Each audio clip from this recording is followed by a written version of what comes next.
ಮಚ movie ಸಕ್ಕತ್ತಾಗಿತ್ತಲ್ಲ. ಸಕ್ಕತ್ತಾಗಿತ್ತು ಮಚ್ಚ. ಏಯ್ thank you ಮಚ, ಕರ್ದಿದ ತಕ್ಷಣ ಬಂದಿದ್ದಕ್ಕೆ.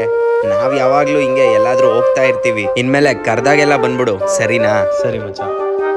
ಯಾಕೋ ಇವತ್ತು ಒಂಥರ ಇದೆಯಾ? Flash back. ಹೇಳು ಮಚ್ಚ. ಲೋ ಮಚ, ಮೂವಿಗೆ ಹೋಗ್ತಾ ಇದೀವಿ, ನಿಂಗೂ ಟಿಕೆಟ್ ಬುಕ್ ಮಾಡಿದ್ದೀನಿ, ಲೊಕೇಶನ್ ಕೂಡ ವಾಟ್ಸಪ್ ಅಲ್ಲಿ ಕಳ್ಸಿದೀನಿ, ಬಾ ಬೇಗ, ಸರಿನಾ? ಸರಿ ಆಯ್ತು, ಬಂದೆ ಮಚ್ಚ.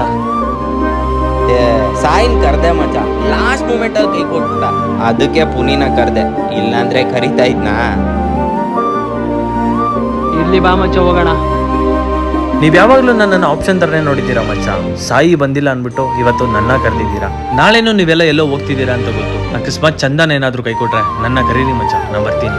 ನಾನ್ ನಿಮ್ಮನ್ನ ಯಾವತ್ತೂ ಆಪ್ಷನ್ ರೀತಿಲಿ ನೋಡಿಲ್ಲ ಮಚ್ಚ, ಬೆಸ್ಟ್ ಫ್ರೆಂಡ್ ರೀತಿಲಿ ನೋಡಿರೋದು.